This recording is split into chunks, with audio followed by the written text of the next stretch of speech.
इस वीडियो में हम लोग बिहार एससीईआरटी कक्षा 10वीं के चैप्टर नंबर हम लोग पहला पढ़ेंगे। चैप्टर का नाम है यूरोप में राष्ट्रवाद।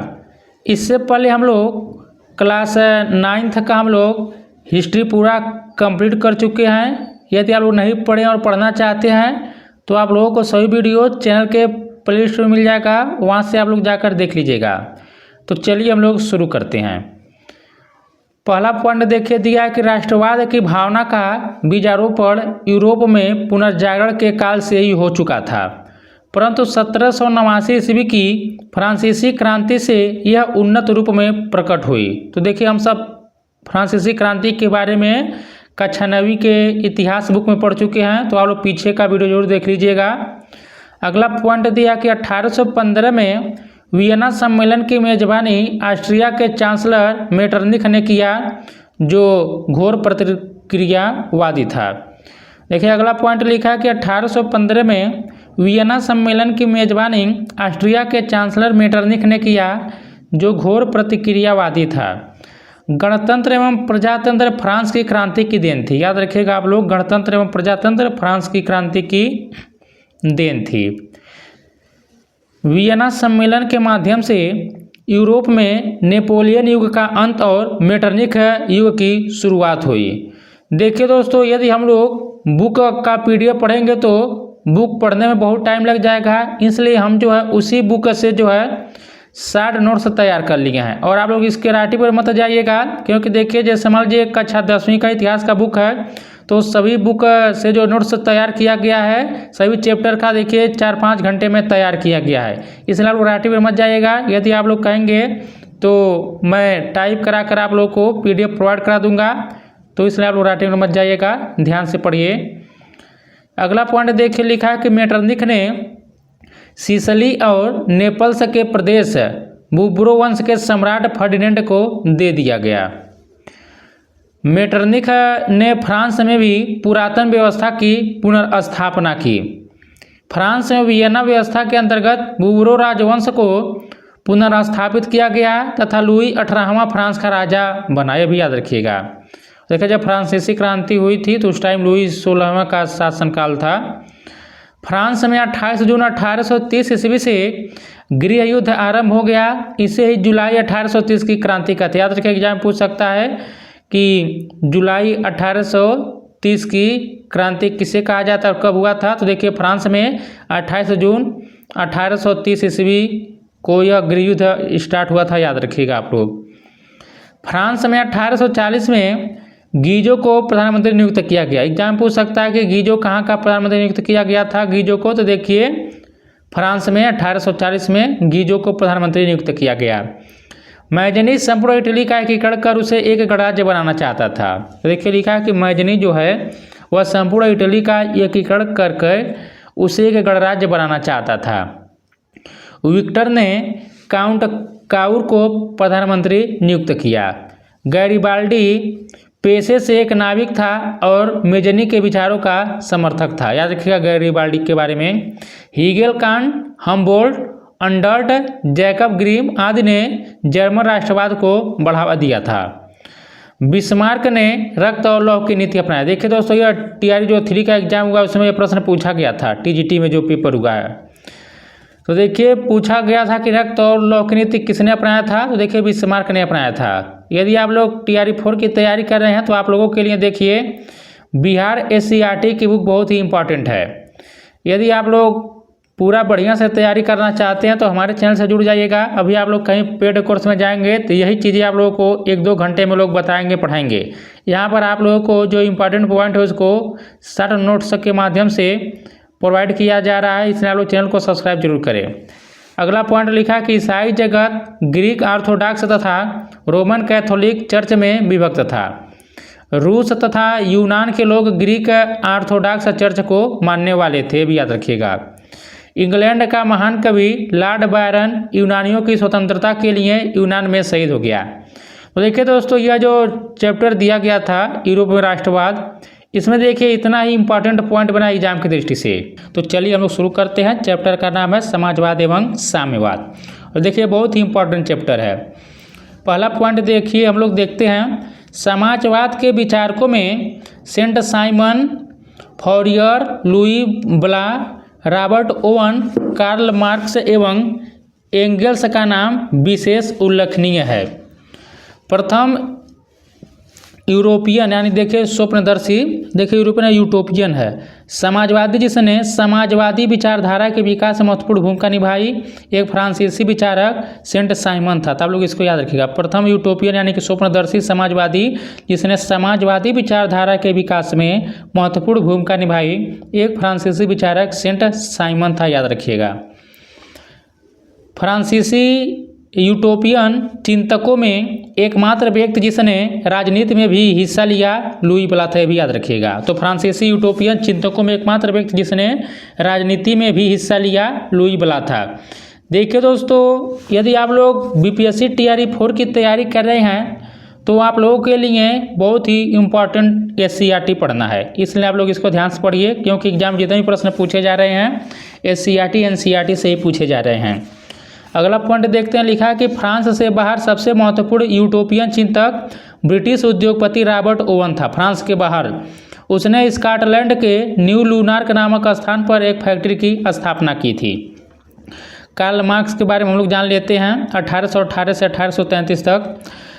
मार्क्स का जन्म 5 मई 1818 को जर्मनी में राइन प्रांत के ट्रियर नगर में एक यहूदी परिवार में हुआ था। कार्ल मार्क्स के पिता हेनरिक मार्क्स एक प्रसिद्ध वकील थे जिन्होंने बाद में चलकर ईसाई धर्म ग्रहण कर लिया। दोस्तों, आप लोग इसके राइटिंग पर मत जाइएगा, क्योंकि जैसे मान लीजिए कक्षा 10वीं का जो पूरा बुक है उन सभी बुक से जो नोट्स तैयार किया गया केवल 4-5 घंटे में तैयार किया गया है। यदि आप लोग कहेंगे तो मैं आप लोगों को टाइप करा कर नोट्स प्रोवाइड करा दूंगा, इसलिए आप लोग नोट्स पर मत जाइएगा राइटिंग पर, और इसको आप लोग ध्यान से पढ़िए, मैं खुद एक्सप्लेन कर दे रहा हूँ। मार्क्स बोन विश्वविद्यालय में विधि की शिक्षा ग्रहण की, परंतु 1836 में वे बर्लिन विश्वविद्यालय चले आए। मार्क्स हीगल के विचारों से प्रभावित था। देखिए एग्जाम में पूछा गया प्रश्न है कि मार्क्स किसके विचारों से प्रभावित था, तो देखिए हीगल के। 1843 में उसने बचपन की मित्र जैनी से विवाह किया। उसने राजनीतिक एवं सामाजिक इतिहास पर मॉन्टेस्क्यू तथा रूसो के विचारों का गहन अध्ययन किया था। तो राजनीति एवं सामाजिक इतिहास पर मॉन्टेस्क्यू तथा रूसो के विचारों का गहन अध्ययन किया था। मार्क्स का मित्र 1844 में फ्रेडरिक एंगल्स बना।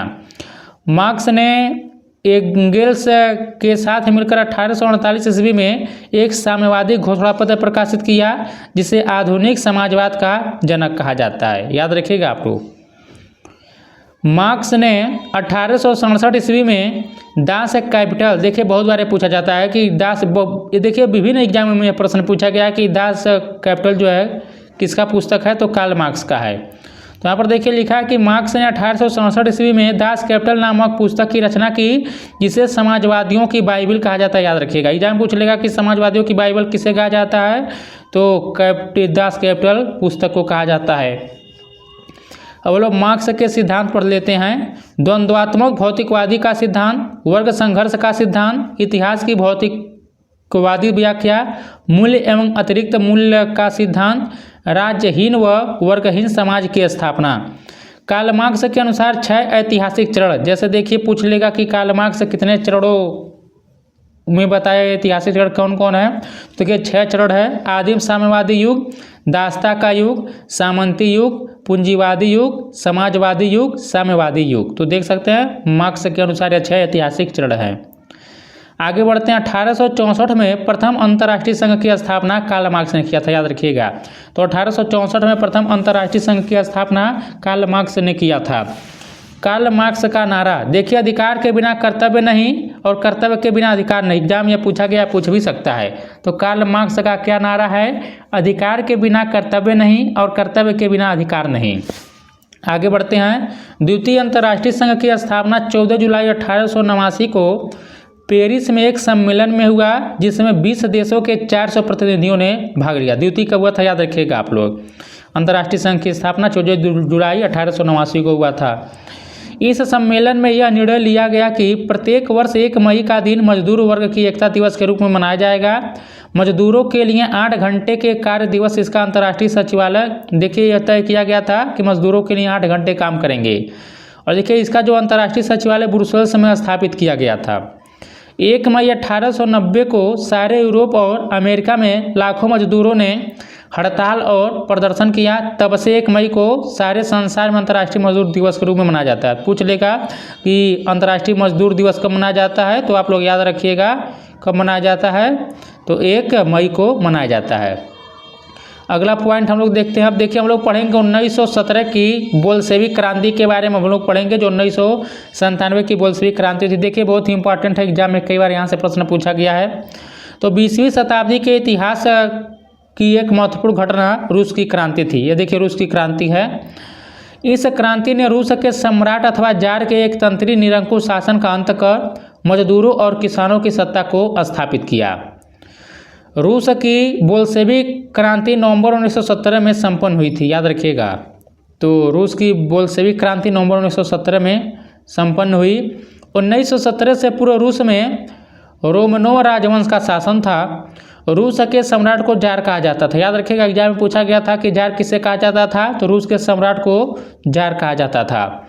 1861 में जार अलेक्जेंडर द्वितीय के द्वारा कृषि दासता समाप्त कर दी गई थी, परंतु किसानों की स्थिति में कोई सुधार नहीं हुआ था। मार्क्स के शब्द यहाँ पर देखिए लिखा है कि मजदूरों के पास सिवाय अपनी बेड़ियों के खोने के लिए कुछ भी नहीं है। देखिए सब जितने भी यह कथन दिया गया है सब एग्जाम में पूछ सकता है। तो मार्क्स के अनुसार क्या कहा गया कि मजदूरों के पास सिवाय अपनी बेड़ियों के खोने के लिए कुछ भी नहीं है। जार निकोलस द्वितीय सभी लोगों पर रूसी भाषा, शिक्षा और संस्कृति ला देने का प्रयास किया। 1863 में इस नीति के विरुद्ध पोलो ने विद्रोह किया था। क्रीमिया के युद्ध में रूस की पराजय हुई, भी याद रखिएगा। क्रीमिया के युद्ध में रूस की पराजय हुई। 1904-5 के रूस जापान युद्ध ने रूस में पहली क्रांति को जन्म दिया। 1905 में रूस जापान से बुरी तरह पराजित हो गया। 1905 में रूस में क्रांति, याद रखिएगा रूस में जो क्रांति शुरू हुई 1905 में हुई। 9 जनवरी 1905 को लोगों का एक समूह रोटी दो के नारे के साथ सड़कों पर प्रदर्शन किया। यह रविवार का दिन था। इस घटना को खूनी रविवार के नाम से जाना जाता है, ये भी याद रखिएगा। तो 9 जनवरी 1905 खूनी रविवार की घटना कब घटित हुई थी, तो 9 जनवरी 1905 को। नारा याद रखिएगा, रोटी दो के नारे लगाए गए थे। 1917 में एक महान क्रांति के रूप में उभरी। लियो टॉल्स्टॉय, देखिए रचना जो है वार एंड पीस, एग्जाम में बहुत बार पूछा गया है। तो लियो टॉल्स्टॉय की रचना है war and piece. Dostoevsky, Turgenev जैसे चिंतक इस नए विचार को प्रोत्साहन दे रहे थे। सर्वहारा वर्ग, देखिए कौन थे सर्वहारा वर्ग के लोग, समाज का वैसा वर्ग जिसमें किसान, मजदूर एवं आम गरीब लोग शामिल हैं, यही सर्वहारा वर्ग हैं। 1898 ईस्वी में रशियन सोशल डेमोक्रेटिक पार्टी की स्थापना, याद रखिएगा इस ऑप्शन। 1898 ईस्वी में रशियन सोशल डेमोक्रेटिक पार्टी की स्थापना हुई। देखिए दोस्तों, यदि आप लोगों ने अभी तक वीडियो को लाइक नहीं किया तो लाइक कर दीजिए और चैनल को सब्सक्राइब कर लीजिए। देखिए मैं बार बार नहीं कहता हूँ लाइक करने के लिए, सब्सक्राइब करने के लिए। और देखिए यदि आप लोग यही कहीं पेड कोर्स में जाएंगे तो इन्हीं चीज़ों को आप लोगों को 4-5 दिन में सब कंप्लीट कराएंगे और हम आप लोगों को कम समय में जो एग्ज़ाम में बनने वाले इंपॉर्टेंट पॉइंट उसे हम कवर करा दे रहे हैं। इसलिए यदि आप लोग इसी तरह डेली पढ़ना चाहते हैं तो चैनल को सब्सक्राइब करें और आप लोग कमेंट में बताइएगा कि आप लोग और किस प्रकार के कंटेंट चाहते हैं। मैं उसी के अनुसार आप लोगों को और भी अच्छे अच्छे कंटेंट देता रहूँगा। तो 1898 ईस्वी में रशियन सोशल डेमोक्रेटिक पार्टी की स्थापना हुई। बहुमत वाला जो दल था देखिए बोल्शेविक कहलाया और अल्पमत वाला दल मेनशेविक कहलाया, ये भी याद रखिएगा। तो बहुमत वाला दल बोल्शेविक कहलाया और अल्पमत वाला दल मेनशेविक कहलाया। 1901 में सोशलिस्ट रिवोल्यूशनरी पार्टी का गठन हुआ। जार की सबसे विश्वस्त टुकड़ी प्रेओब्राजेंस्की रेजिमेंट ने भी विद्रोह कर दिया। 12 मार्च 1917 को जार ने गद्दी त्याग दी। रूस में 1 फरवरी 1918 तक जूलियन कैलेंडर का अनुसरण किया जाता था और 1975 में यूएनओ द्वारा 8 मार्च को अंतर्राष्ट्रीय महिला दिवस घोषित किया गया, भी याद रखिएगा। तो कब से घोषित किया गया, तो 1975 से ही यूएनओ के द्वारा 8 मार्च को अंतर्राष्ट्रीय महिला दिवस मनाया जाता है, याद रखिएगा। अब हम लोग पढ़ेंगे कि बोल्शेविक क्रांति जो नवंबर 1917 में हुआ था, इसको याद रखिएगा। इस समय रूस के राजनीतिक मंच पर लेनिन का प्रभाव हुआ। कब, 1917 में जब बोल्शेविक क्रांति हुई थी। लेनिन ने बोल्शेविक दल का कार्यक्रम स्पष्ट किया। जो अप्रैल थीसिस के नाम से प्रसिद्ध है। यदि आप लोग पीपीएससी टीआरई का पेपर देखेंगे तो उसमें देखिए अप्रैल थीसिस के बारे में पूछा गया, इसलिए आप लोग इसको याद रखिएगा। लेनिन ने 3 नारे दिए, भूमि, शांति और रोटी। देखिए एग्जाम में पूछा गया है कि भूमि, शांति और रोटी किस क्रांति से संबंधित है, तो बोल्शेविक क्रांति से संबंधित है और देखिए लेनिन ने ही नारे दिए थे। देखिए जो अप्रैल थीसिस है इसमें 3 बातें बोला गया था। पहला कहा गया था कि युद्ध को रोक दिया जाए, और देखिए दूसरा कहा गया था कि जो भी मजदूर वर्ग के लोग हैं उनको ज़मीन उनकी वापस कर दी जाए, और देखिए तीसरा उसमें कहा गया था कि बैंकों का राष्ट्रीयकरण कर दिया जाए। तो अप्रैल थीसिस में यही 3 बातें आती हैं, आप लोग इसको याद रखिएगा। और लेनिन ने 3 नारे दिए, भूमि, शांति और रोटी के। ट्राटस्की के नेतृत्व में एक विशाल लाल सेना गठित की गई।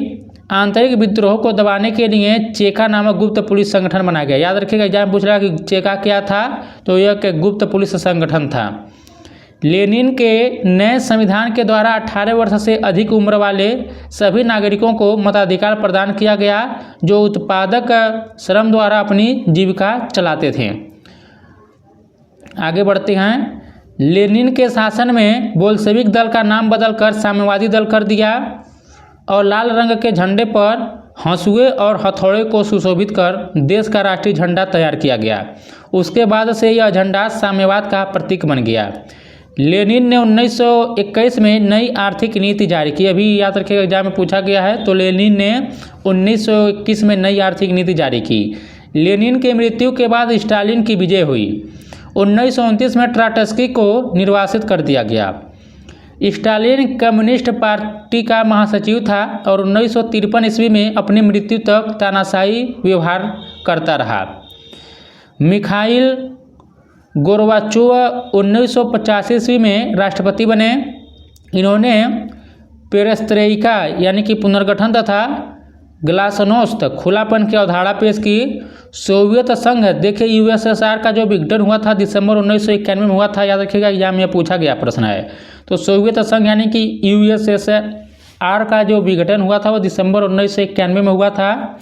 और देखिए शीत युद्ध, यह एक वैचारिक युद्ध था जिसमें पूंजीवादी गुट का नेता यूएसए तथा साम्यवादी गुट का नेता सोवियत रूस था शीत युद्ध में।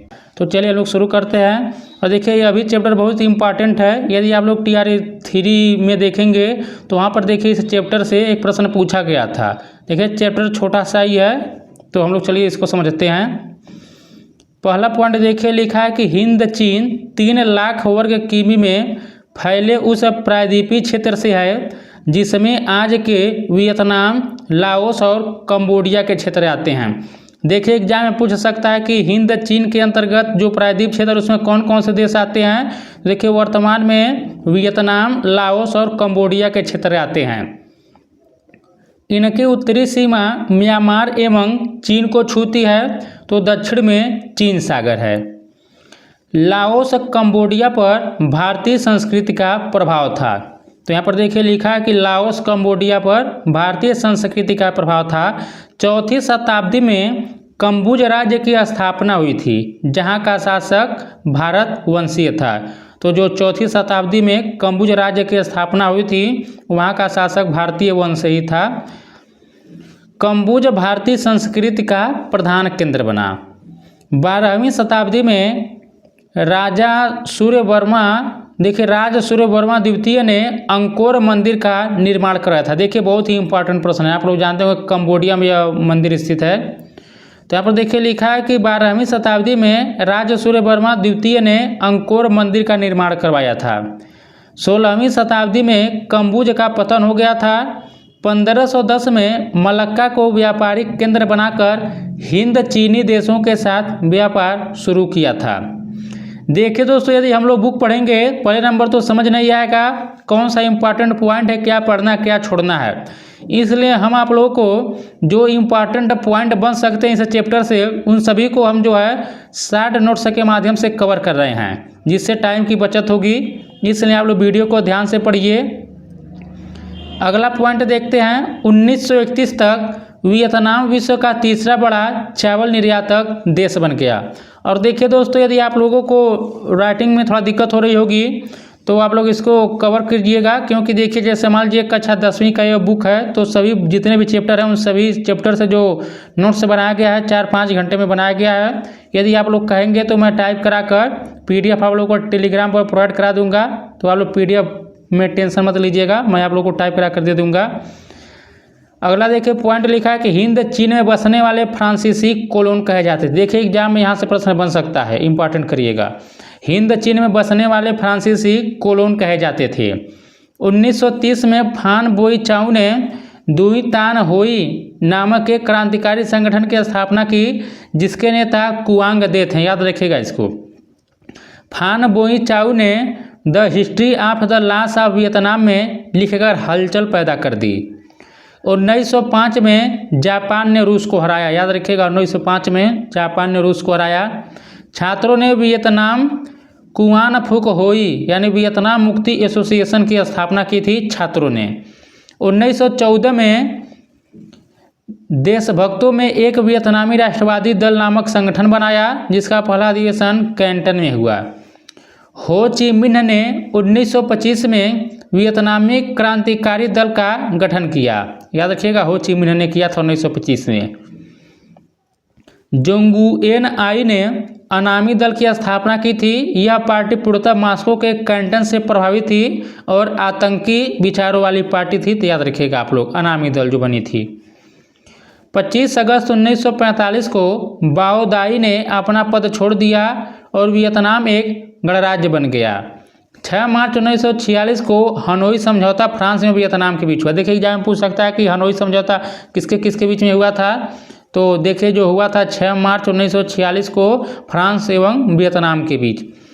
गुरिल्ला युद्ध का लाभ उठाते हुए फ्रांस ने पेरिस से बाओ दाई को वियतनाम का शासक बना दिया।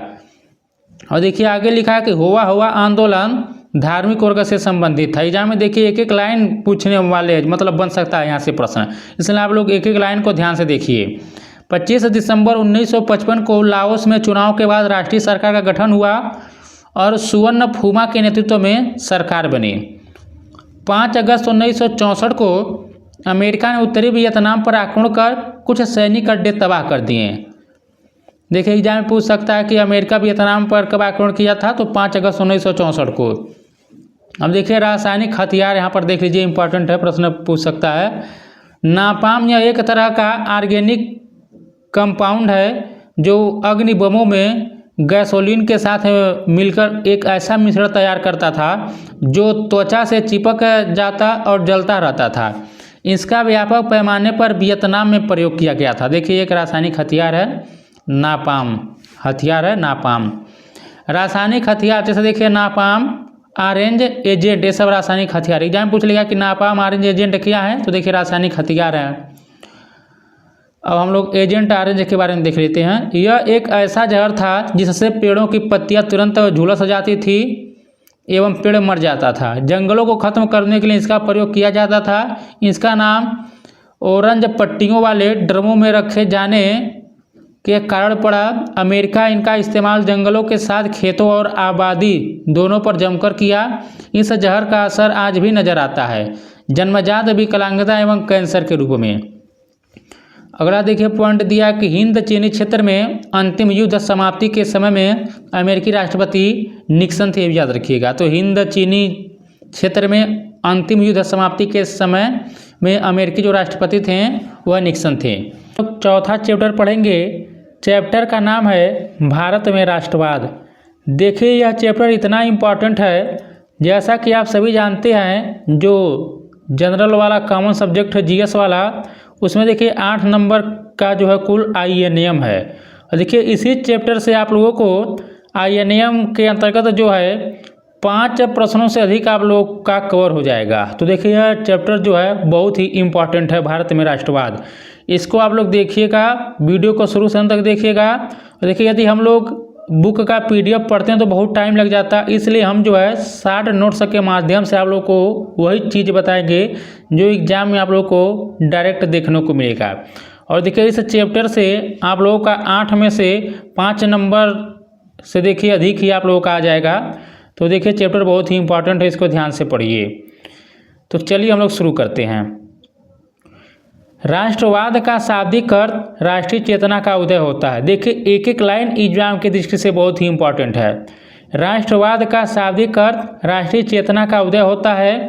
1878 में वायसराय लीटन ने वर्नाक्यूलर एक्ट पारित कर प्रेस पर कठोर प्रतिबंध लगा दिया। याद रखिएगा एग्जाम में यह बहुत बार, देखिए यह विभिन्न प्रतियोगी परीक्षाओं में यह प्रश्न पूछा गया है वर्नाक्यूलर प्रेस एक्ट के बारे में।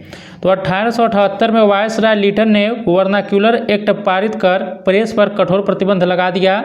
1879 में आर्म्स एक्ट के द्वारा भारतीयों के लिए अस्त्र शस्त्र रखना गैरकानूनी घोषित कर दिया गया। तो 78 में जो है देखिए प्रेस पर प्रतिबंध लगा दिया गया और 1879 में आर्म्स एक्ट पर जो है प्रतिबंध लगा दिया गया था। याद रखिएगा जिसके अंतर्गत भारतीयों के लिए अस्त्र शस्त्र रखना गैरकानूनी घोषित कर दिया गया। याद रखिएगा 1883 में इल्बर्ट बिल पारित हुआ था और देखिए इस बिल का उद्देश्य भारतीय और यूरोपीय व्यक्तियों के फौजदारी मुकदमों की सुनवाई सामान्य न्यायालय में करना था और विशेषाधिकार को समाप्त करना था। भारतीयों के विरोध पर बिल वापस हो गया।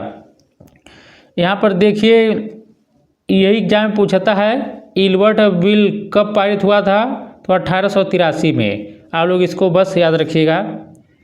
आगे बढ़ते हैं। 1899 में लॉर्ड कर्जन ने कलकत्ता कॉरपोरेशन एक्ट पारित किया जिससे नगर पालिका में निर्वाचित सदस्यों की संख्या में कमी और गैर निर्वाचित सदस्यों की संख्या में वृद्धि की गई। तो इसको आप लोग याद रखिएगा 1899 में लॉर्ड कर्जन ने कलकत्ता कॉरपोरेशन एक्ट पारित किया।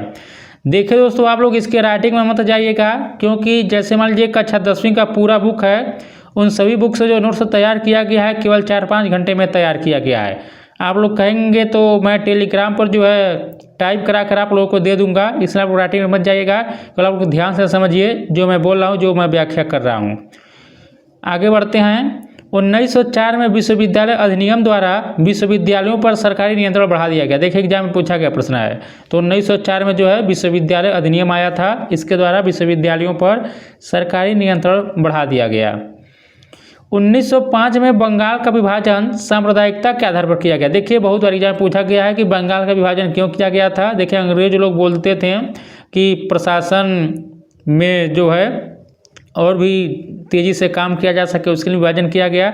लेकिन देखिए वो सब सांप्रदायिकता के आधार पर बंगाल का विभाजन किए थे और 1911 में बंगाल विभाजन रद्द भी हो गया था। याद रखिएगा 1905 में कर्जन ने विभाजन किया था और 1911 में इसको जो रद्द कर दिया गया था जब दिल्ली दरबार लगा था। आगे बढ़ते हैं। 1907 में देशद्रोही सभा अधिनियम सभाओं पर रोक लगाने के लिए, देखिए 1907 में जो है देशद्रोही सभा अधिनियम लाया गया था सभाओं पर रोक लगाने के लिए। 1910 में इंडियन प्रेस एक्ट उत्तेजित लेख छापने वाले को दंडित करने के लिए पारित किया गया 1910 में।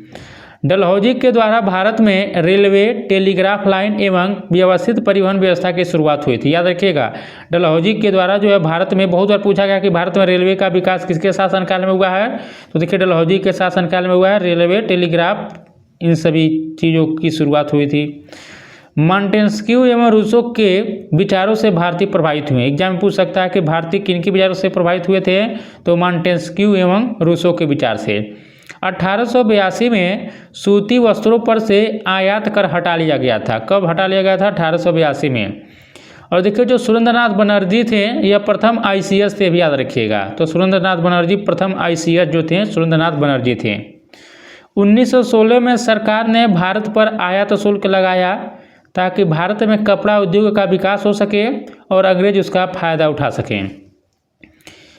आगे बढ़ते हैं। 1915-17 के बीच एनी बेसेंट और तिलक ने आयरलैंड से प्रेरित होकर भारत में होम रूल लीग आंदोलन आरंभ किया। देखिए होम रूल लीग का जो आरंभ किया गया था 1915 से 17 के बीच में, एक तिलक जी के द्वारा किया गया था और एक जो किया गया था वह एनी बेसेंट के द्वारा किया गया था। और देखिए कहाँ से आंदोलन प्रेरित था, तो आयरलैंड से प्रेरित था, यह भी याद रखिएगा। आगे बढ़ते हैं। अमेरिका और कनाडा में बसे भारतीय क्रांतिकारियों ने लाला हरदयाल के प्रयास से 1913 में गदर पार्टी की स्थापना की। याद रखिएगा, गदर पार्टी की जो स्थापना किया गया था वह देखिए लाला हरदयाल के द्वारा किया गया था 1913 में। और देखिए कहाँ पर, अमेरिका और कनाडा में बसे भारतीय क्रांतिकारियों ने ही किया था। और आप लोग बताइएगा कि कहाँ पर किया गया था, इसका मुख्यालय कहाँ पर था, आप लोग कमेंट बॉक्स में हमें बताइएगा। 1916 में नरम दल और गरम दल एक हो गए। याद रखिएगा 1916 में नरम दल और गरम दल एक हो गए थे। रॉलेट एक्ट 1919 में पारित। और देखिए इसमें क्या कहा गया था, तो बिना अपील, बिना वकील, बिना दलील। इस कानून के विरोध में 13 अप्रैल 1919 का प्रसिद्ध जलियांवाला बाग नरसंहार हुआ। याद रखिएगा जो जलियांवाला बाग हुआ था वह 13 अप्रैल 1919 को हुआ था। इसी रॉलेट एक्ट के विरोध में यह देखिए घटना घटित हुई थी। 1919 के मॉन्टेग्यू चेम्सफोर्ड योजना या भारत सरकार अधिनियम के नाम से जाना गया। देखिए जो 1919 का मॉन्टेग्यू चेम्सफोर्ड योजना आया, इसको भारत सरकार अधिनियम के नाम से जाना गया। लेजिस्लेटिव असेंबली, देखिए इसको निचला सदन, और काउंसिल ऑफ स्टेट जिसे उच्च सदन कहा गया, इसी के द्वारा जो है इसका व्यवस्था किया गया था। चेम्सफोर्ड ने न्यायाधीश सिडनी रॉलेट की अध्यक्षता में एक समिति की नियुक्ति की। आप लोग याद रखिएगा, रॉलेट एक्ट के विरोध के लिए गांधी जी की अध्यक्षता में एक सत्याग्रह सभा आयोजित की गई। 6 अप्रैल 1919 को देशव्यापी हड़ताल घोषित की गई। इसके बाद 9 अप्रैल 1919 को दो स्थानीय नेताओं, एक देखिए डॉक्टर सत्यपाल और देखिए दूसरा जो थे किचलू, को गिरफ्तार कर लिया गया। सैफुद्दीन किचलू हैं, इनको देखिए गिरफ्तार कर लिया गया था। जलियांवाला बाग नरसंहार के विरोध में, देखिए यह लाइन बहुत ही इंपॉर्टेंट है, बहुत बार देखिए एग्जाम में पूछा गया है, इतना आप लोग इसको ध्यान दीजिए। जलियांवाला बाग नरसंहार के विरोध में रविंद्रनाथ टैगोर ने नाइटहुड की उपाधि त्याग दी। कांग्रेस के पूर्व अध्यक्ष शंकरन नायर ने वायसराय की कार्यकारिणी से त्यागपत्र दे दिया। और देखिए गांधी जी ने कैसर हिंद की उपाधि त्याग दी थी जलियांवाला जब घटना घटित हुई थी।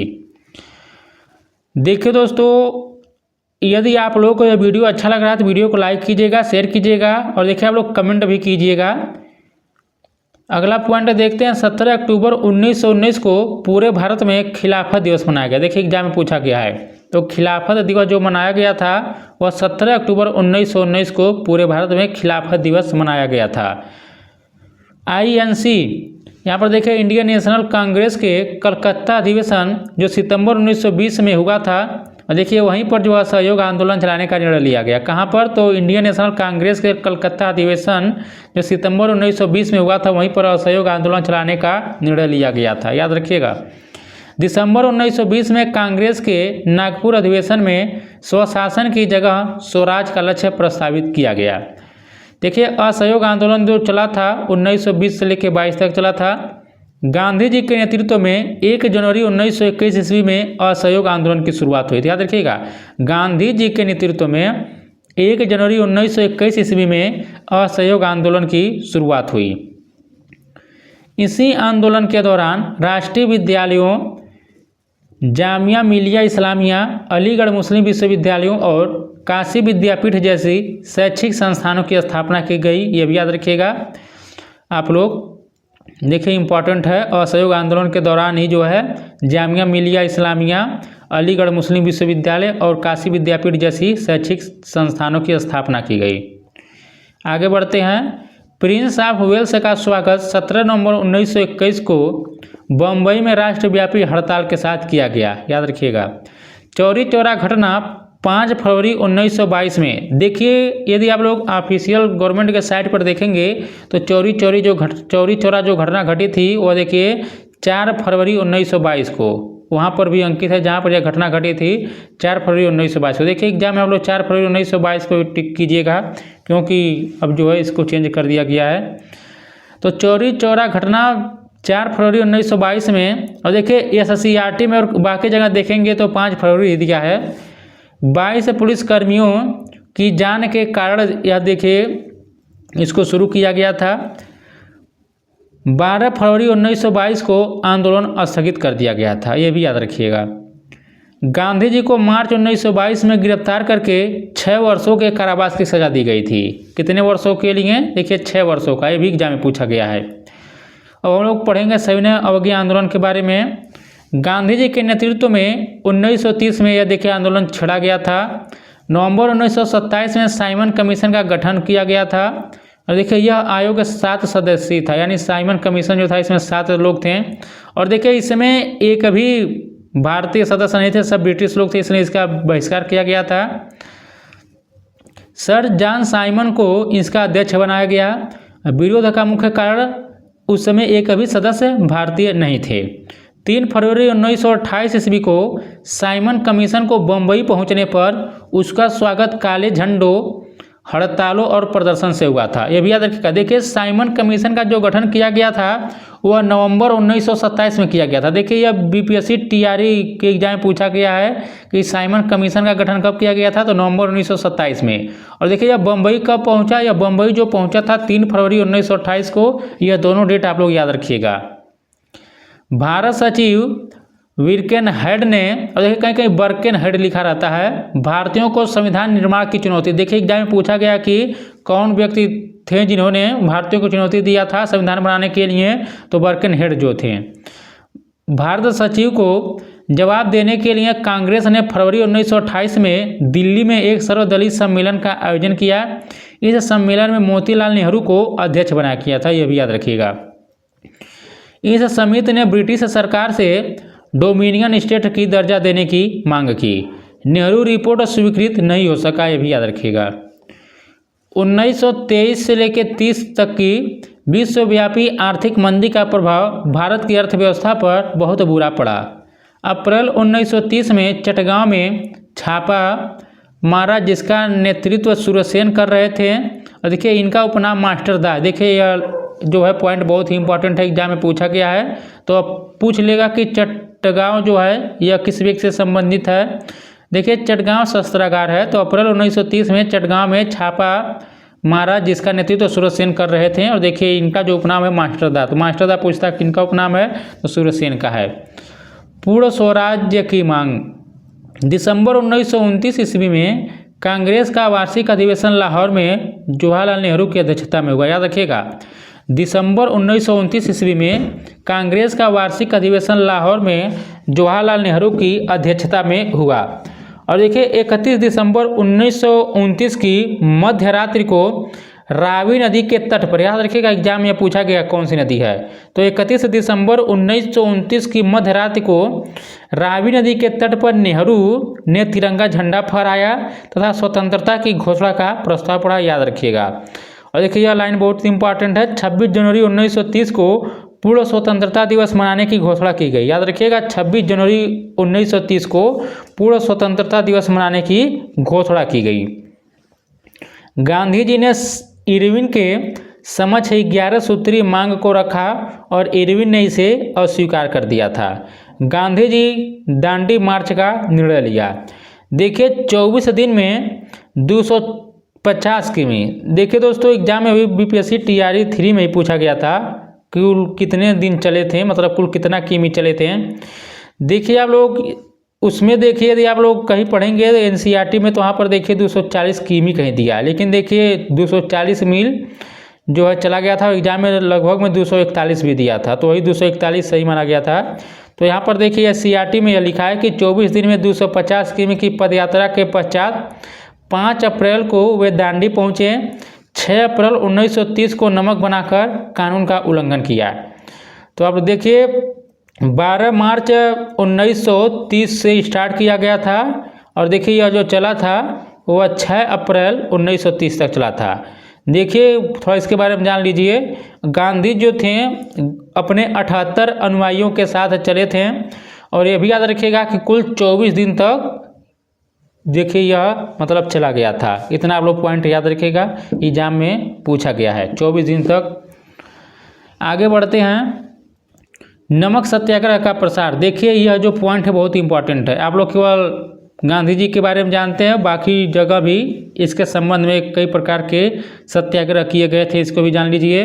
तो तमिलनाडु में तंजौर के समुद्री तट पर देखिए श्री राजा गोपालचारी यानी चक्रवर्ती राजगोपालचारी तिरुचिरापल्ली से विदारण्य तक की नमक यात्रा की, याद रखिएगा। तमिलनाडु में तंजौर के समुद्री तट पर श्री राजगोपालाचारी तिरुचिरापल्ली से विदारण्य तक की नमक यात्रा की। और और देखिए मालाबार में के केलप्पन ने कालीकट से पोथानूर तक नमक यात्रा की थी। ये देखिए तमिलनाडु में कौन थे, तो श्री राजगोपालचारी, और मालाबार में केलप्पन। और देखिए पेशावर में खान अब्दुल गफ्फार खान। सोलापुर में गांधी जी की गिरफ्तारी हो गई थी, अभी याद रखिएगा, सोलापुर में गांधी जी की गिरफ्तारी हो गई थी। बंगाल में चौकीदारी एवं यूनियन बोर्ड विरोधी आंदोलन चला। गुजरात के विभिन्न तालुकों में करबंदी आंदोलन हुआ, ये भी याद रखिएगा। असम में कुख्यात कनिंघम सर्कुलर के विरोध में छात्रों ने एक शक्तिशाली आंदोलन चलाया। आगे बढ़ते हैं। मणिपुर एवं नागालैंड में रानी गैडिनल्यू ने प्रशंसनीय नेतृत्व प्रदान किया। देखिए पूछा गया है रानी गैडिनल्यू का संबंध कहाँ से है, तो देखिए मणिपुर नागालैंड से, याद रखिएगा। अब बिहार में हम लोग देख लेते हैं आंदोलन का प्रसार, नमक कानून के बारे में। देखिए बिहार में समुद्र तट नहीं होने के कारण चौकीदारी कर के विरोध में आंदोलन हुआ। तो देखिए बिहार में भी लोग नमक सत्याग्रह का आंदोलन नहीं कर पाए क्योंकि वहाँ पर समुद्र नहीं है, तो इसलिए वो लोग जो है चौकीदारी कर के विरोध में आंदोलन किए थे। और देखिए सीवान जिले में चौकीदारी कर विरोधी आंदोलन का नेतृत्व गंगा प्रसाद राय ने किया, भी याद रखिएगा। तो सीवान जिले में चौकीदारी कर विरोधी आंदोलन का नेतृत्व गंगा प्रसाद राय ने किया। अगला पॉइंट देखते हैं हम लोग, सविनय अवज्ञा आंदोलन के परिणाम। इस आंदोलन के दौरान वानर सेना एवं मंजरी सेना का गठन किया गया, ये भी याद रखिएगा। पूछ लेगा कि वानर सेना और मंजरी सेना का गठन किस आंदोलन के दौरान किया गया था, तो सविनय अवज्ञा आंदोलन के दौरान। इस आंदोलन का मुख्य परिणाम ब्रिटिश सरकार द्वारा 1935 ईस्वी का भारत शासन अधिनियम पारित किया जाना था। अब हम लोग चंपारण आंदोलन के बारे में जान लेते हैं। बंगाल तथा बिहार के नील उत्पादक किसानों की स्थिति बहुत ही दयनीय थी। 3 कट्ठे यानी कि 3/20 हिस्से पर नील की खेती होती थी, अनिवार्य कर दिया गया था। 1916 में कांग्रेस के लखनऊ अधिवेशन में चंपारण के ही एक किसान राजकुमार शुक्ल ने सबका ध्यान इस समस्या की ओर आकृष्ट कराया तथा गांधी जी से चंपारण आने का अनुरोध किया। देखिए यह इतना बार एग्जाम में पूछा गया, बीपीएससी का देखिए एक फेवरेट क्वेश्चन है, बहुत बार पूछता है कि गांधी जी को कौन आमंत्रित किया था चंपारण आने के लिए, तो देखिए राजकुमार शुक्ल ने आमंत्रित किया था। देखिए बहुत बार पूछा गया है, तो राजकुमार शुक्ल जो थे यही गांधी जी को चंपारण आने के लिए जो है उनका ध्यान आकर्षित किए थे कि आप इधर आइए। आगे बढ़ते हैं। गांधी जी के दबाव पर सरकार ने चंपारण एग्रीरियन कमेटी का गठन किया था, ये भी याद रखिएगा। गांधी जी के दबाव पर गांधी जी के अधिकांश सहयोगी जो शिक्षित मध्यम वर्ग से थे, जैसे राजेंद्र प्रसाद, आचार्य कृपलानी, गोरख प्रसाद, ब्रज किशोर प्रसाद तथा धरणीधर प्रसाद आदि ने चंपारण सत्याग्रह में महत्वपूर्ण भूमिका अदा की। देखिए गांधी जी के अलावा ये लोग भी थे, इनका भी नाम एग्जाम में पूछ लेता है, याद रखिएगा। अब यहाँ पर जान लीजिए थोड़ा खेड़ा आंदोलन के बारे में। देखिए जो खेड़ा आंदोलन गुजरात में 1917 में हुआ था, और देखिए 22 जून 1918 को गांधी जी ने सत्याग्रह का आह्वान किया था खेड़ा का। देखिए चंपारण का 17 है, खेड़ा का 18 में, यहाँ पर नीचे लिखा भी है कि 22 जून 1918 को गांधी जी ने खेड़ा सत्याग्रह जो हुआ था उसका आह्वान किया था। मोपला विद्रोह के बारे में पढ़ते हैं हम लोग। देखिए मोपला विद्रोह 1917 का है। केरल के मालाबार तट पर किसान विद्रोह को मोपला विद्रोह कहा जाता है। बस यही याद रखिएगा कि मोपला विद्रोह का जो क्षेत्र है वह कहाँ से है, तो देखिए वह केरल से है। आप जो लोग इसको याद रखिएगा। मोपला यहाँ पर देखिए लिखा है कि मोपाल स्थानीय पट्टेदार और खेतिहर थे जो इस्लाम के अनुयायी थे, जबकि स्थानीय नंबूदरी एवं नायर भूस्वामी उच्च जातीय हिंदू थे। भी याद रखिएगा, एग्जाम में पूछ सकता है। बारदोली सत्याग्रह के बारे में देखिए। बारदोली सत्याग्रह फरवरी 1928 में गुजरात के सूरत जिले के बारदोली तालुक में लगान वृद्धि को लेकर हुआ था। सरदार पटेल महत्वपूर्ण भूमिका निभाए थे, और देखिए इसी सत्याग्रह की महिलाओं ने उन्हें सरदार की उपाधि दी थी। याद रखिए एग्जाम में पूछा गया है कि वल्लभ भाई पटेल को सरदार की उपाधि किसने दिया था, तो बारदोली की महिलाओं ने उन्हें दिया था। आगे बढ़ते हैं। किसान सभा का गठन 1920 में बिहार, बंगाल, यूपी एवं पंजाब में किसान सभाओं का गठन हुआ। अब अगला लाइन बहुत ही इंपॉर्टेंट है। बिहार में 1922-23 में मुंगेर में शाह मोहम्मद जुबैर के नेतृत्व में किसान सभा का गठन हुआ था, याद रखिएगा। तो बिहार में 1922-23 में मुंगेर में शाह मोहम्मद जुबैर के नेतृत्व में किसान सभा का गठन हुआ था। आगे बढ़ते हैं। 1919 में सोनपुर में किसान सभा की स्थापना स्वामी सहजानंद सरस्वती द्वारा विधिवत रूप से की गई। याद रखिएगा इसको, ये भी बहुत बार एग्जाम में पूछा गया है। 1929 में सोनपुर में किसान सभा की स्थापना स्वामी सहजानंद सरस्वती द्वारा विधिवत रूप से की गई। इसी वर्ष पटेल ने बिहार की यात्रा किया, जिससे आंदोलन को और अधिक बल मिला। 11 अप्रैल 1936 को लखनऊ में अखिल भारतीय किसान सभा का गठन हुआ। याद रखिएगा, उस समय बिहार में बकास आंदोलन आरंभ हुआ था। तो पूछ लेगा कि बकास आंदोलन का संबंध कहाँ से है, तो बिहार से है। और 11 अप्रैल 1936 को लखनऊ में अखिल भारतीय किसान सभा का गठन हुआ था। दोस्तों, यदि आप लोगों ने अभी तक वीडियो को लाइक नहीं किया तो कर दीजिए। आपको यहाँ पर बेहतर कंटेंट प्रोवाइड किया जाएगा, एकदम जो है निःशुल्क, आपको किसी भी प्रकार का कोई आपसे शुल्क नहीं लिया जाएगा। इसलिए चैनल को सब्सक्राइब करें, वीडियो को लाइक करें, कमेंट करें। अगला पॉइंट देखते हैं। 31 अक्टूबर 1920 को कांग्रेस पार्टी ने all India trade union Congress की जो है स्थापना की थी। याद रखिएगा इसको, AITU all India trade union, याद रखिएगा आप लोग इसको। उड़ीसा की सामंतवादी रियासत दसपल्ला में अक्टूबर 1914 में खोंड विद्रोह हुआ था। क्षेत्र याद रखिएगा, जो खोंड विद्रोह हुआ था वो उड़ीसा में हुआ था। 1917 में मयूरभंज में संथालों ने एवं मणिपुर में थोडोई कुकियों ने विद्रोह कर दिया। भारतीय राजनीतिक दल यहाँ पर देख लेते हैं। 1883 ईस्वी के दिसंबर में इंडियन एसोसिएशन के सचिव आनंद मोहन बोस ने कलकत्ता में नेशनल कॉन्फ्रेंस नामक एक अखिल भारतीय संगठन का सम्मेलन बुलाया, जिसका उद्देश्य बिखरे राष्ट्रवादी शक्तियों को एकजुट करना था। याद रखिएगा। रिटायर्ड ब्रिटिश अधिकारी एलन ऑक्टेवियन ह्यूम, देखिए कई बार एग्जाम में ये भी पूछ सकता है कि एओ ह्यूम, यहाँ पर देखिए पूरा नाम क्या है, तो देखिए जो पूरा नाम है एलन ऑक्टेवियन ह्यूम है, ने 1884 में भारतीय राष्ट्रीय संघ की स्थापना की थी। तो भारतीय राष्ट्रीय संघ की स्थापना एओ ह्यूम के द्वारा किया गया था 1884 में। 24 से 28 दिसंबर 1885 को पूना में भारतीय राष्ट्रीय संघ का बैठक प्रस्ताव हुआ, लेकिन प्लेग फैल जाने से गोकुलदास तेजपाल संस्कृत कॉलेज बम्बई में, देखिए दिन जो था वो सोमवार था, 28 दिसंबर 1885। यानी देखिए सबसे पहले जो कांग्रेस का जो बैठक होना था और देखिए पूना में होना था, लेकिन वहाँ पर प्लेग फैल गया था, इसलिए वहाँ पर न होकर गोकुलदास तेजपाल संस्कृत कॉलेज बम्बई में जो है प्रथम यहाँ पर देख सकते हैं आप लोग सभा का आयोजन हुआ था। तो सोमवार का दिन था, 28 दिसंबर 1885 को पहला अधिवेशन हुआ था। और देखिए यह इस संगठन का नाम अखिल भारतीय राष्ट्रीय कांग्रेस कर दिया गया यहीं पर। और यह कांग्रेस उत्तरी अमेरिका के इतिहास से लिया गया, जिसका अर्थ लोगों का समूह होता है। तो देखिए कांग्रेस जो लिया गया है उत्तरी अमेरिका के इतिहास से लिया गया है, जिसका अर्थ लोगों का समूह होता है। पूछ लेगा कांग्रेस का अर्थ क्या होता है, लोगों का समूह। कहाँ से लिया गया, उत्तरी अमेरिका के इतिहास से। और देखिए इसके अध्यक्ष WC बनर्जी यानी कि VMS चंद्र बनर्जी बने थे, याद रखिएगा। और इसमें कुल 72 सदस्य शामिल हुए थे।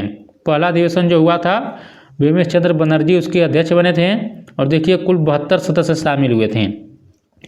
अब आगे देखते हैं। देखिए यह जो बॉक्स है बहुत इंपॉर्टेंट है, क्योंकि देखिए एग्जाम में जो है इस बॉक्स से मैचिंग वाले प्रश्न पूछ लिए जाते हैं, बहुत बार पूछा भी गया इस बॉक्स से। तो इसको आप लोग देखिए, बहुत ही इम्पोर्टेंट है। लैंड होल्डर्स सोसाइटी की स्थापना 1838 में की गई थी। बंगाल ब्रिटिश इंडियन एसोसिएशन की स्थापना 1943 में की गई थी। ईस्ट इंडिया एसोसिएशन की जो स्थापना की गई थी 1866 में। और देखिए इंडियन एसोसिएशन की स्थापना 1876 में। पूना सार्वजनिक सभा 1870 में, बहुत बार यह पूछा गया है। इंडियन लीग की स्थापना 1875 में। मद्रास महाजन सभा की स्थापना 1884 में। याद रखिएगा। Land holders society 1838, Bengal British Indian association 1943, East India association 1866, Indian association 1876, Poona Sarvajanik Sabha 1870, Indian league 1875, Madras महाजन सभा 1884 में। तो इसको याद रखिएगा। अब देखिए 1920 में MN राय, देखिए पूरा नाम मानवेंद्र नाथ राय है, ने ताशकंद में भारतीय कम्युनिस्ट पार्टी की स्थापना की। याद रखिएगा 1920 में मानवेंद्र नाथ राय ने ताशकंद में भारतीय कम्युनिस्ट पार्टी की स्थापना की। और देखिए पेशावर षड्यंत्र केस 1922-23 का है, कानपुर षड्यंत्र केस 1924 का है और मेरठ षड्यंत्र केस 1923 से 33 का है। के तहत देखिए 8 लोगों पर मुकदमे चलाए गए थे। दिसंबर 1925 में सत्यभक्त नामक व्यक्ति ने भारतीय कम्युनिस्ट पार्टी की स्थापना की, याद रखिएगा।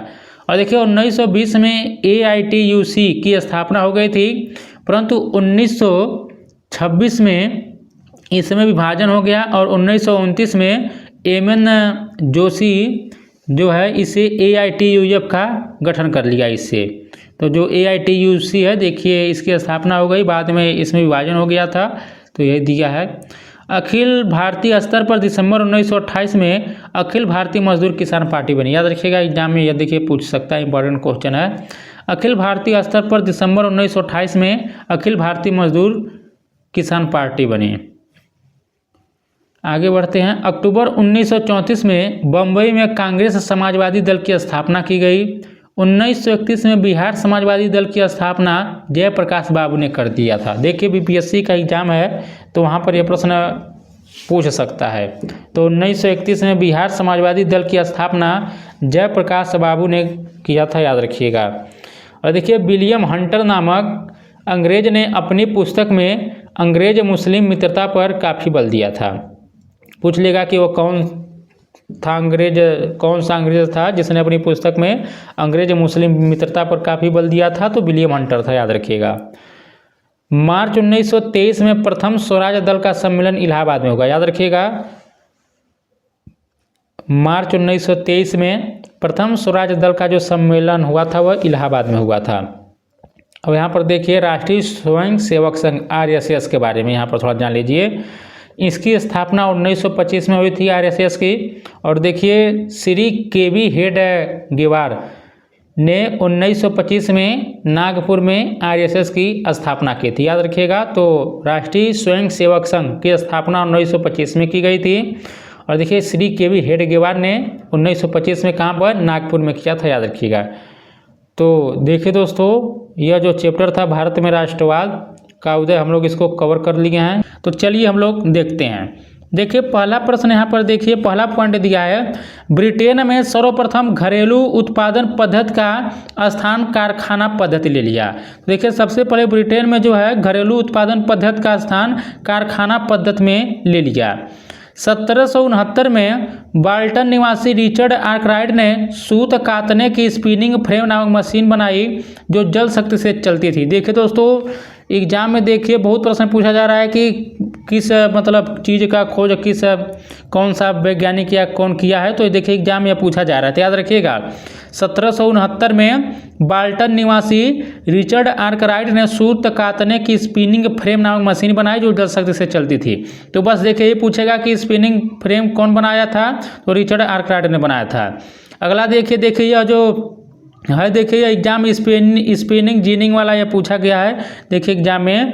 तो 1770 में स्टैंड हिल निवासी जेम्स हारग्रीव्स ने सूत काटने की एक अलग मशीन स्पिनिंग जेनी बनाई। देखिए यह TRE के एग्जाम में यह प्रश्न पूछा गया है, तो आप लोग यही याद रखिएगा कि इस स्पिनिंग जेनी का जो आविष्कार किया गया था वह जेम्स हारग्रीव्स के द्वारा किया गया था। कब किया गया था, तो 1770 में। और देखिए जब प्रश्न कठिन बनाने रहेगा उसको, तो देखिए इनका क्रम भी पूछ लेगा आप क्रम में लगाए कि जैसे मान 1769, 1770, 73 ऐसे दे देगा और 3-4 दे देगा, आप कहेगा आप मैचिंग कीजिए। तो देखिए वहाँ थोड़ा कठिन बन जाता है, इसलिए हो सके तो आप लोग थोड़ा इसका डेट भी याद कर लीजिएगा।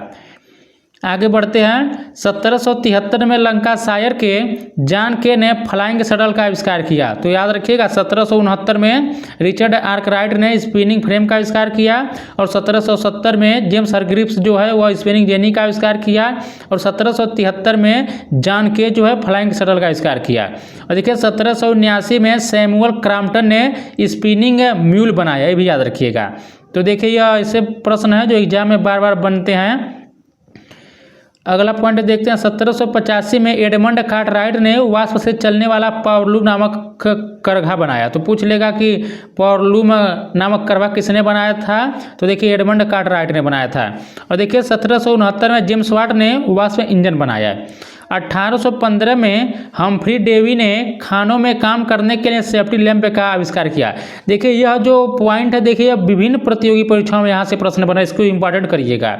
तो देखिए हम्फ्री डेवी के द्वारा जो खोजा गया था वह सेफ्टी लैंप का प्रयोग किया गया था। क्योंकि अब खोजा था तो खानों में काम करने के लिए जो लोग करते थे उनके लिए खोजा गया था।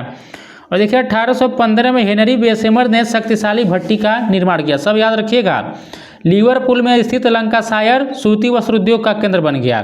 तो पूछेगा कि लंकाशायर किसके लिए फेमस है?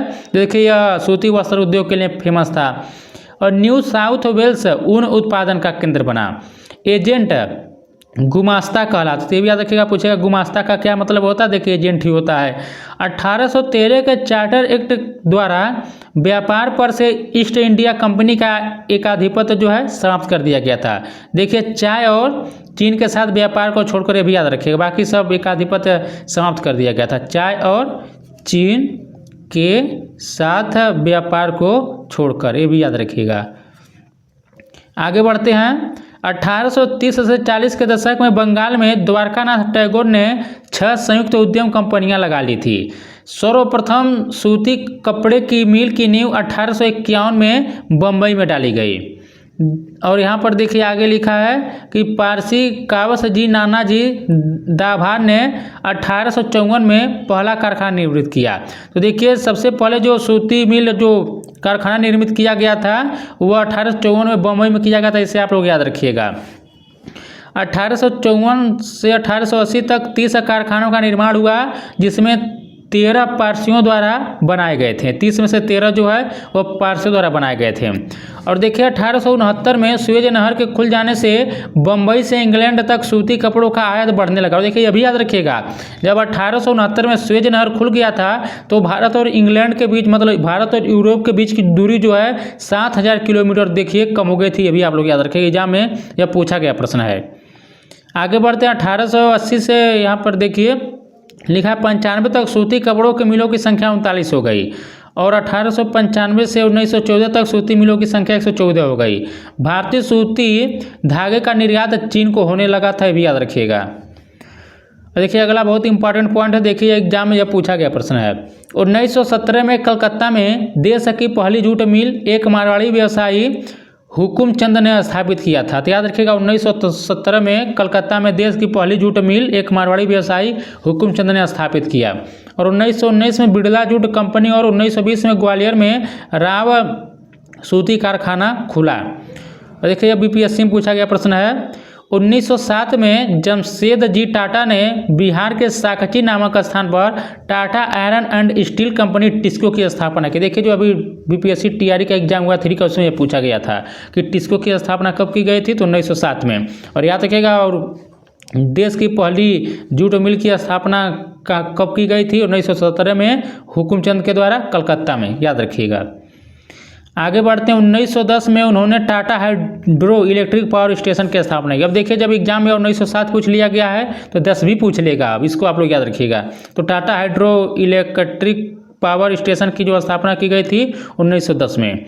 और देखिए 1955 में भिलाई जो रूस की सहायता से, राउरकेला पश्चिमी जर्मनी की सहायता से, दुर्गापुर ब्रिटेन की सहायता से स्थापित हुई। देखिए एग्जाम में पूछा गया है कि कौन सा संयंत्र किस देश के सहयोग से बनाया गया था। देखिए भिलाई रूस की सहायता से, राउरकेला जर्मनी की सहायता से, दुर्गापुर ब्रिटेन की सहायता से। आगे बढ़ते हैं। भारत में कोयला उद्योग का प्रारंभ 1914 में हुआ। और देखिए 1916 में औद्योगिक आयोग बना था। 1921 में राजस्व आयोग बना, उसके प्रधान इब्राहिम रहीमतुल्ला बनाए गए, भी याद रखिएगा।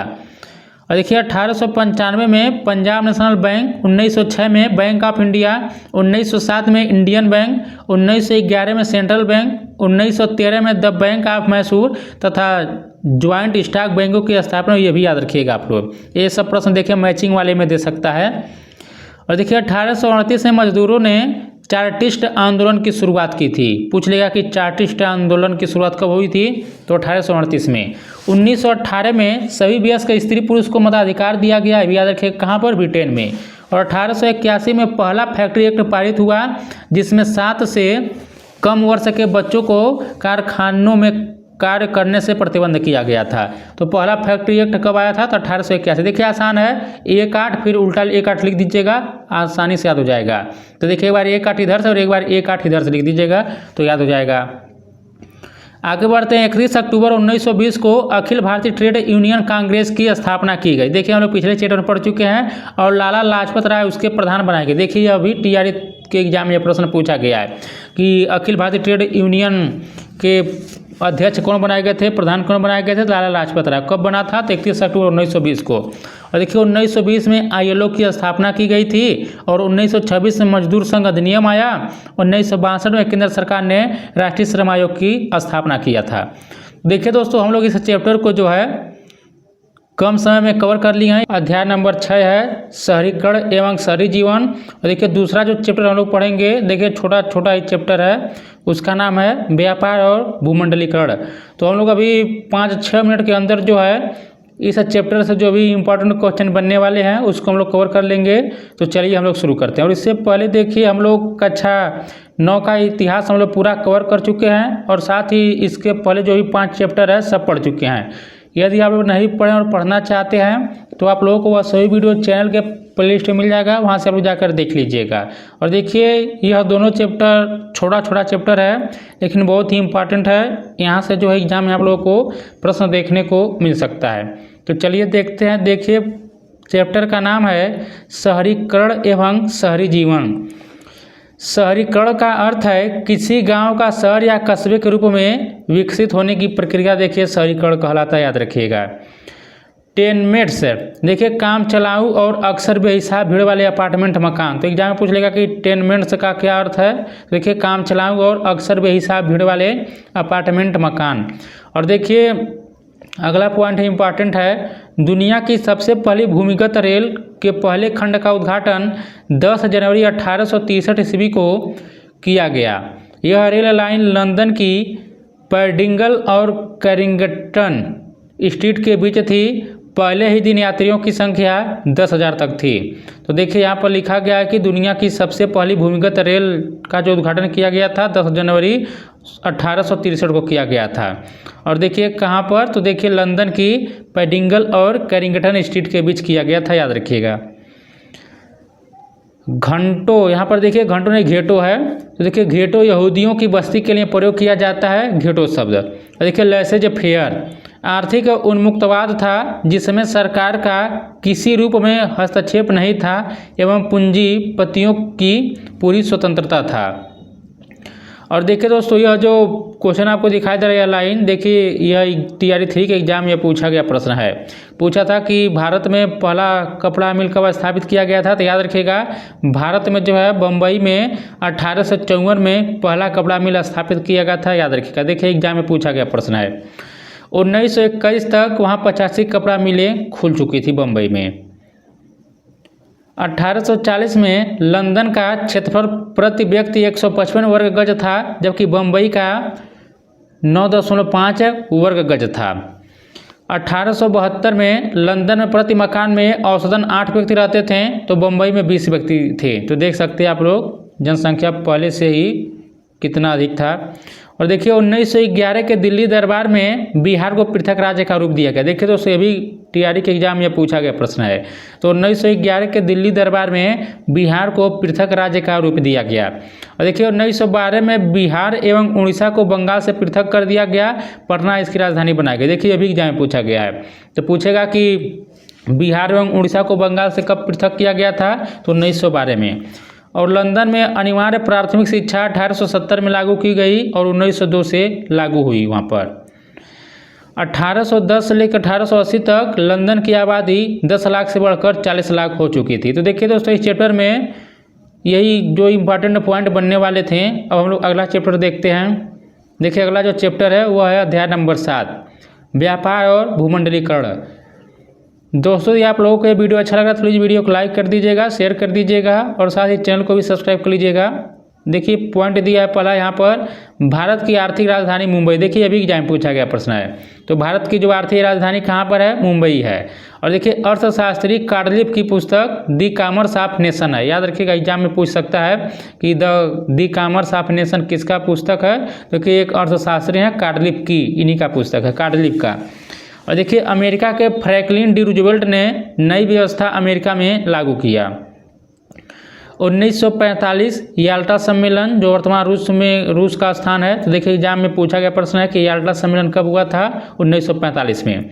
और देखिए 1944 में यूएसए में ब्रेटन वुड्स सम्मेलन हुआ था, ये भी याद रखिएगा। तो ये भी इम्पॉर्टेंट क्वेश्चन है, 1944 में यूएसए में ब्रेटन वुड्स सम्मेलन हुआ। देखिए आईएमएफ की स्थापना 1995 में की गई थी और गिरमिटिया मजदूर का संबंध बिहार से था। तो देखिए यह जो है यह यहाँ से एग्जाम में प्रश्न बन सकता है, तो आप लोग इसको याद रखिएगा। अंतिम चैप्टर पढ़ेंगे, चैप्टर का नाम है प्रेस, संस्कृति एवं राष्ट्रवाद। तो चलिए हम लोग देखते हैं। देखिए पहला पॉइंट दिया है कि 105 AD में टस प्लाईलून चीनी नागरिक ने कपास एवं मलमल की पट्टियों से कागज बनाया। देखिए एग्जाम में पूछ लेगा कि कागज का आविष्कार कहाँ पर और कौन किया था, तो 105 AD में टस प्लाईलून जो चीनी नागरिक था उसने ही कपास एवं मलमल की पट्टियों से कागज बनाया था। और देखिए मुद्रण की सबसे पहली तकनीक चीन, जापान और कोरिया में विकसित हुई। याद रखिएगा, तो मुद्रण की सबसे पहली तकनीक चीन, जापान और कोरिया में विकसित हुई। देखिए दोस्तों, यदि आप लोगों को वीडियो अच्छा लगता है तो वीडियो को लाइक कीजिएगा, शेयर कीजिएगा और चैनल को भी सब्सक्राइब कर लीजिएगा। और आप लोग कमेंट नहीं करते, जरा कमेंट बॉक्स में बताइएगा कि आप लोग और भी किस प्रकार के कैसे कंटेंट चाहते हैं, उसी के अनुसार मैं आप लोगों को प्रोवाइड कराता रहूँगा। इसलिए कमेंट आप लोग जरूर कर दीजिए वीडियो के नीचे। मुद्रण कला के आविष्कार और विकास का श्रेय चीन को जाता है। याद रखिएगा, मुद्रण कला के आविष्कार और विकास का श्रेय चीन को जाता है। 1041 ईस्वी में एक चीनी व्यक्ति पी सेंग ने मिट्टी के मुद्रा बनाए। और देखिए धातु के मूवेबल टाइपों द्वारा प्रथम पुस्तक 13वीं सदी के पूर्वार्ध में मध्य कोरिया में छापी गई थी। चीनी, जापानी और कोरियन भाषा में 40,000 से अधिक वर्णाक्षर थे। और देखिए 1336 ईस्वी में प्रथम पेपर मिल की स्थापना जर्मनी हुई। याद रखिएगा एग्जाम में यह प्रश्न पूछ सकता है। देखिए 1336 ईस्वी में प्रथम पेपर मिल की स्थापना जर्मनी में हुई थी। देखिए दोस्तों, यदि आप लोग बुक पढ़ेंगे तो अभी पढ़ने में बहुत टाइम लगेगा, इसलिए मैं आप लोगों को जो भी उस बुक यानी चैप्टर से इंपॉर्टेंट प्रश्न बनने वाले हैं उन सभी को जो है शार्ट नोट्स के माध्यम से कम टाइम में मैं देखिए कवर करा दे रहा हूँ। और देखिए आज यह अंतिम चैप्टर है कक्षा 10वीं का इतिहास, और हम लोग इससे पहले 9वीं का भी पढ़ चुके हैं और यह आज अंतिम चैप्टर 10वीं का हम लोग पढ़ रहे हैं। और हम लोग जानेंगे कि गुटेनबर्ग और प्रिंटिंग प्रेस के बारे में। जर्मनी के मेंज नगर में गुटेनबर्ग ने कृषक जमींदार व्यापारी परिवार में जन्म लिया था। वह बचपन से ही तेल और जैतून पेरने वाली मशीनों से परिचित था। विषमत धातु, देखिए जो ठंडा होने पर फैलता है, एग्जाम पूछ लेगा कि विषमत धातु जो है किस प्रकार के, देखिए ठंडा होने पर फैलता है। सुओफर ने इंडलजेंस नामक पुस्तक छापी। और देखिए लूथर ने कहा मुद्रण ईश्वर की दी हुई महानतम देन है, सबसे बड़ा तोहफा। देखिए एग्जाम में पूछ सकता है कि यह कथन किसका है, तो देखिए लूथर के द्वारा कहा गया है कि मुद्रण ईश्वर की दी हुई महानतम देन है, सबसे बड़ा तोहफा। न्यूयॉर्क के रिचर्ड एम हो ने शक्ति चालित बेलनाकार प्रेस को कारगर बना लिया था। इससे प्रति घंटे 8,000 ताव छापे जा सकते थे। तो हम लोग जानेंगे कि भारत में प्रेस के विकास के बारे में। कैथोलिक पुजारियों ने 1579 में पहली तमिल पुस्तक छापी। याद रखिएगा, कैथोलिक पुजारियों ने 1539 में पहली तमिल पुस्तक छापी। आधुनिक भारतीय प्रेस का प्रारंभ 1766 में विलियम वोल्टस द्वारा एक समाचार पत्र के प्रकाशन से हुआ। और देखिए ईस्ट इंडिया कंपनी ने उनके कार्यों से नाखुश होकर उन्हें इंग्लैंड भेज दिया। 1780 में जेके हिक्की, देखिए जेम्स अगस्टस हिक्की नाम है, ने बंगाल गजट नामक समाचार पत्र प्रकाशित करना आरंभ किया। हिक्की के प्रेस को ईस्ट इंडिया कंपनी ने जब्त कर लिया। तो याद रखिएगा 1780 में सबसे पहले जे हिक्की ने बंगाल गजट नामक समाचार पत्र का प्रकाशन किया था। नवंबर 1780 में प्रकाशित इंडिया गजट दूसरा भारतीय पत्र था। भारतीयों द्वारा प्रकाशित प्रथम समाचार पत्र 1816 में गंगाधर भट्टाचार्य का साप्ताहिक बंगाल गजट था, ये भी आप लोग याद रखिएगा। और देखिए 1821 में बंगाली में संवाद कौमुदी तथा 1822 में फारसी में प्रकाशित मीरातुल अखबार के साथ प्रगतिशील राष्ट्रीय प्रवृत्ति के समाचार पत्रों का प्रकाशन प्रारंभ हुआ। और देखिए इन पत्रों के संस्थापक राजा राम मोहन राय थे। देखिए एग्जाम में यह बहुत बार यह पूछा गया है, तो याद रखिएगा 1821 में बंगाली में प्रकाशित हुआ था संवाद कौमुदी। देखिए 1822 में फारसी में प्रकाशित हुआ था मीरातुल अखबार। और देखिए दोनों के जो प्रकाशन जो संस्थापक थे वो राजा राम मोहन राय थे, आप लोग याद रखिएगा। अंग्रेजी में ब्रानिकल मैगजीन थी और देखिए राम मोहन राय ने निकाला था। देखिए जो अंग्रेजी में जो ब्रानिकल मैगजीन जो छापी गई थी वो भी राम मोहन राय के द्वारा ही छापा गया था, राजा राम मोहन राय के द्वारा। 1822 में बम्बई से गुजराती भाषा में दैनिक बम्बई समाचार निकलने लगे। द्वारकानाथ टैगोर, प्रसन्न कुमार टैगोर तथा राम मोहन राय के प्रयास से 1830 में बंगदत्त की स्थापना याद रखिएगा। 1831 में जामे जमशेद, 1851 में गुप्तार तथा अखबार सौदागर का प्रकाशन आरंभ हुआ। अगला देखिए सोम प्रकाश से बहुत बार एग्जाम में पूछा गया, इसको याद रखिएगा। 1898 में ईश्वर चंद्र विद्यासागर ने सोम प्रकाश का प्रकाशन साप्ताहिक के रूप में बंगाली में प्रारंभ किया। और देखिए हिंदू पेट्रियट को भी विद्यासागर ने ले लिया। तो याद रखिएगा 1858 में ईश्वर चंद्र विद्यासागर ने सोम प्रकाश का प्रकाशन जो है बंगाली भाषा में किया था। और देखिए सोम प्रकाश एक साप्ताहिक पत्रिका था, एग्जाम में भी पूछ सकता है। और भाषा पूछेगा तो बंगाली आप लोग कीजिएगा। सुरेंद्रनाथ टैगोर और मनमोहन घोष ने इंडियन मिरर का प्रकाशन शुरू किया। याद रखिएगा इंडियन मिरर जो है सुरेंद्रनाथ टैगोर और मनमोहन घोष ने शुरू किया था। केशव चंद्र सेन सुलभ समाचार का बंगला में दैनिक प्रकाशन किया। मोतीलाल घोष के संपादन में 1868 से अंग्रेजी बंगला साप्ताहिक के रूप में अमृत बाजार पत्रिका का प्रेस के इतिहास में महत्वपूर्ण स्थान है।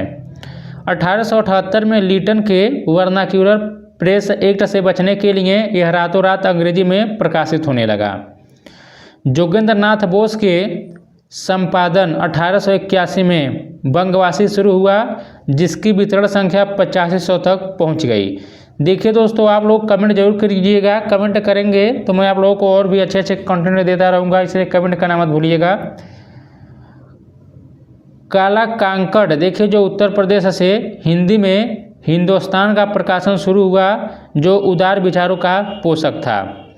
और देखिए भारतेंदु हरिश्चंद्र 1867 में बनारस से कवि वचन सुधा प्रकाशित किया। याद रखिएगा कवि वचन सुधा जो है यह भारतेंदु हरिश्चंद्र ने प्रकाशित किया था 1867 में बनारस से। और देखिए बालकृष्ण भट्ट का हिंदी प्रदीप रामकृष्ण वर्मा के भारत जीवन का महत्वपूर्ण स्थान, ये भी याद रखिएगा। याद रखिएगा बाल जो हिंदी प्रदीप जो निकाला गया था यह बालकृष्ण भट्ट के द्वारा निकाला गया था, याद रखिएगा। 1899 में अंग्रेजी मासिक हिंदुस्तान रिव्यू की स्थापना सच्चिदानंद सिन्हा ने की। 1881 में बम्बई से अंग्रेजी भाषा में मराठा और मराठी में केसरी की शुरुआत बाल गंगाधर तिलक द्वारा हुई। याद रखिएगा बम्बई से जो 1881 में देखिए मराठा जो था यह अंग्रेजी भाषा में था, और देखिए मराठी में केसरी जो था इसकी शुरुआत की गई थी। कन्फ्यूज मत होइएगा, देखिए जो मराठा है ये अंग्रेजी भाषा में और जो केसरी था यह मराठी भाषा में तिलक के द्वारा शुरू की गई थी। 1862 में देखिए महादेव गोविंद रानडे ने इंदु प्रकाश तथा फिरोज शाह मेहता ने 1913 में बॉम्बे क्रॉनिकल का प्रकाशन प्रारंभ किया। देखिए अभी एग्जाम में बहुत बार पूछा गया बॉम्बे क्रॉनिकल वाला, तो फिरोज शाह मेहता हो जाएगा। बंगाल में उग्रवाद को फैलाने का काम अरविंद घोष और वारिंद्र घोष ने जुगांतर तथा वंदे मातरम के माध्यम से किया। और देखिए एनी बेसेंट का न्यू इंडिया समाचार पत्र था। देखिए न्यू इंडिया और कॉमनवेल्थ दोनों एनी बेसेंट का याद रखिएगा। और गांधी जी ने यंग इंडिया तथा हरिजन निकाला था, ये भी याद रखिएगा। यंग इंडिया और हरिजन गांधी जी ने निकाला था। मोतीलाल नेहरू ने 1919 में इंडिपेंडेंस, शिव प्रसाद गुप्त ने हिंदी दैनिक आज, के.एम. पडिक्कर ने 1922 में हिंदुस्तान टाइम्स का संपादन प्रारंभ किया। देखिए बहुत बार पूछा गया है यह, एक तो इंडिपेंडेंस पूछेगा मोतीलाल नेहरू वाला, और देखिए एक जो पूछा गया है यह हिंदुस्तान टाइम्स वाला, तो यह के.एम. पडिक्कर जो थे यह निकाले थे। बाद में हिंदुस्तान टाइम्स का संपादन कार्य मदन मोहन मालवीय के जो है यहाँ पर देखिए हाथ में आया और अंततः 1927 में इस पत्र को जीडी बिड़ला ने अपने हाथों में ले लिया। सबसे पहले जो हिंदुस्तान टाइम्स का प्रारंभ किया था के.एम. पडिक्कर ने किया था और देखिए बाद में मदन मोहन मालवीय ने ले लिया था। एम.एन. राय ने अंग्रेजी साप्ताहिक इंडिपेंडेंट 1930 में शुरू किया और 1910 से 20 के बीच उर्दू पत्रकारिता का भी विकास हुआ। मौलाना आज़ाद ने 1912 में अल हिलाल तथा 1913 में अल बिलाग कलकत्ता से संपादन शुरू किया। याद रखिएगा, ये भी पूछा गया बहुत बार है। अल हिलाल और अल बिलाग जो है यह मौलाना अबुल कलाम आज़ाद के द्वारा निकाला गया यह पत्र है। मोहम्मद अली ने अंग्रेजी में कामरेड, देखिए भी पूछा गया, कामरेड जो है यह मोहम्मद अली के द्वारा निकाला गया। उर्दू में हमदर्द का प्रकाशन किया। 1910 में गणेश शंकर विद्यार्थी ने प्रताप का प्रकाशन कानपुर से प्रारंभ किया। 1913 में गदर का प्रकाशन हरदयाल के द्वारा सैन फ्रांसिस्को से हुआ। याद रखिएगा, गदर का प्रकाशन 1913 में। देखिए गदर एक पार्टी भी बनाई गई थी लाला हरदयाल के द्वारा, तो ये भी याद रखिएगा, उसी से रिलेट कर लीजिएगा। 1913 में गदर का प्रकाशन हरदयाल के द्वारा सैन फ्रांसिस्को से हुआ। आगे बढ़ते हैं। लीटन समझता था कि इस असंतोष का कारण मैकाले और मेटकाफ की नीतियाँ हैं। सबसे पहले गुटेनबर्ग द्वारा बाइबिल छापा गया। याद रखिएगा 1475 में सर विलियम कैक्टन मुद्रण कला को इंग्लैंड में लाई, भी याद रखिएगा। पूछेगा कि मुद्रण कला को इंग्लैंड कौन लाया था, तो 1475 में विलियम कैक्टन ने लाया था। और देखिए पुर्तगाल में इसकी शुरुआत 1544 में हुई थी। लकड़ी के ब्लॉक द्वारा होने वाली मुद्रण कला समरकंद, पर्सिया, सीरिया मार्ग से व्यापारियों द्वारा यूरोप सर्वप्रथम रोम में प्रविष्ट हुई। 13वीं सदी के अंतिम में रोमन मिशनरी एवं मार्को पोलो द्वारा ब्लॉक प्रिंटिंग के नमूने यूरोप पहुंची। और देखिए अभी एग्जाम में पूछा गया कि रूसो कहाँ का दार्शनिक था, तो रूसो जो था यह फ्रांस का दार्शनिक था। तो देखिए दोस्तों, हम लोग इतने कम टाइम में जो है इस चैप्टर से जितने भी महत्वपूर्ण प्रश्न बनने वाले थे एग्जाम में सबको कवर कर लिए हैं।